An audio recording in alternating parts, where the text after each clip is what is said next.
इस मामले में आपके सामने कि पहली बात तो ये है कि एसआईआर कहीं भी किसी भी राज्य में ऐसे नहीं हो सकता। इलेक्शन कमीशन का कोई अख्तियार नहीं है एसआईआर ऐसे ही करने का, अनलेस कि वहां कोई कंप्लेन हो, किसी तरह की गड़बड़ी हुई हो, उस एरिया में, उस कॉन्स्टिट्यूएंसी में एसआईआर हो सकता है। पहली बात। दूसरी बात ये है कि जो एफआईआर लिखाई गई है वो बिल्कुल गलत है। कोई भी परिवार का मेंबर अपने बेटे के, अपने माँ के, अपने भाई बहन के नाम से फॉर्म भर सकता है, और उन्होंने हवाला दिया उसमें कि ब्रैकेट में उन्होंने लिखा कि मैं माँ हूँ उनकी। दूसरी बात ये, हिंदुस्तान में तो नौकरी मिल नहीं रही।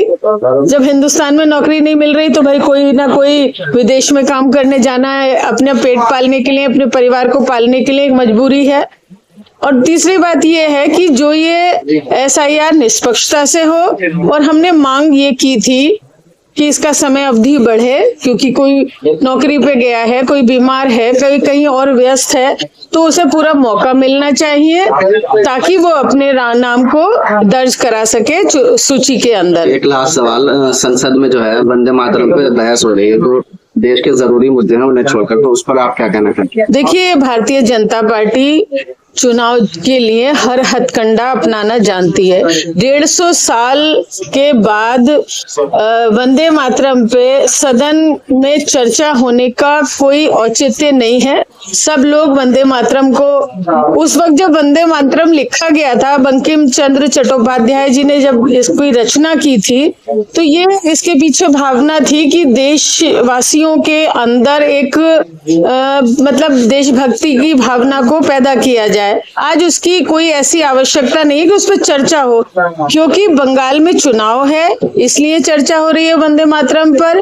और जिनका वंदे मातरम से कोई लेना देना नहीं, जिन्होंने देश की आजादी में कोई हक अदा नहीं किया, कोई रोल उनका नहीं था, और वो आज वंदे मातरम पे चर्चा कर रहे हैं, इसकी कोई जरूरत थी नहीं। हर आदमी देशभक्त है, चाहे वो हिंदू हो, मुस्लिम हो, सबके दिल में जज्बा है, और हर आदमी वंदे मातरम को मानता है। कोई ऐसी बात नहीं है, चर्चा की कोई आवश्यकता नहीं थी। आपके द्वारा जो है सत्र में उसका हाईकोर्ट बेंच का मुद्दा उठाया गया था, लोगों में इस बात को लेके आपकी कितनी संभावना है कि ये आपके जो मुद्दा उठाया है उस पर ये काम हो जाएगा? देखिए, बहुत साल से 40-45 साल से संघर्ष कर रहे हैं पश्चिमी उत्तर प्रदेश के अधिवक्ता भी, और आम जनमानस के लोग भी चाहते हैं कि पश्चिम में कहीं जो है हाईकोर्ट की बेंच बने, और उसके लिए मेरी कई वकीलों से और बार के अध्यक्ष से मुरादाबाद में चर्चा हो रही थी।